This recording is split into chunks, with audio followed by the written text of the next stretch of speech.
السلام عليكم ورحمة الله وبركاته. معكم يحيى وعودة مرة أخرى في تتويج الزمالك بالدوري المصري الممتاز، دوري نايل للمرة ال15 في تاريخه. مبروك لكل الزمالك وكل عشاق نادي الزمالك في القلعة البيضاء، طبعا يستحقوها. يعني أنا بصراحة أنا أهلاوي، فشايف إن الزمالك كان يستاهل إن هو يطلع الموسم دوت على الأقل ببطولة. هو خرج من الكونفدرالية بسيناريو وحش جدا.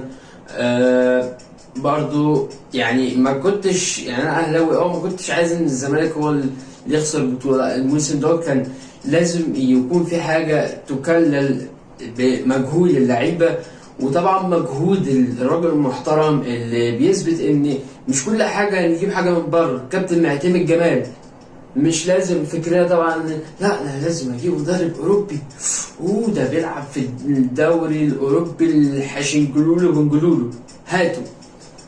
مش شرط، هات في مدربين مصريين اهو وعملوا اداء كويسه وراح نهائي الكونفدراليه وراجل زي الفل.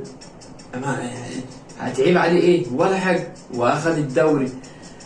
لو عملنا مقارنه سريعه بين الاهلي والزمالك، فالزمالك لا يستحق. في ناس طلعت دلوقتي بتتكلم تقول دوري مشبوه ومش مشبوه على اللقطه بتاعت لاعب سيراميكا وبيشوط ضربه الجزاء وهو بيشاور لعواد بدماغه كده. انا دي بالنسبه لي حاجات على اساس مثلا لو كان سيراميكا تعادل كان هيخسر الدوري الزمالك، لا. وبعدين الاهلي ما كانش في الدوري برضه، بيراميدز كسبان. فلا، الزمالك يستحق انه ياخد الدوري. نفسي يعني جمهور الاهلي ما يطلبش باستحقاقيه هو ما كانش حقها. يعني انا شايف ان الاهلي الموسم دوت لا، هو يستاهل اللي هو فيه بصراحه.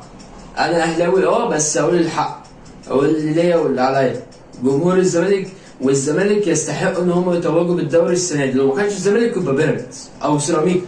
الاهلي مش في الحسبان السنه دي. الاهلي كان بيلعب السنه دي باسمه بس، باسمه وكام لاعب الا من رحم ربي، يعني دول اللي كانوا موجودين في الاهلي. يعني اتكلمنا كتير بقى، سواء من اداره واللي جاب المدربين واللي شاف المدربين واللي سرق المدربين واللي اتكلمنا في الكلام ده كله. هنشوف ايه اللي هيحصل الموسم الجاي، ده اللي مستنيينه من النادي الاهلي.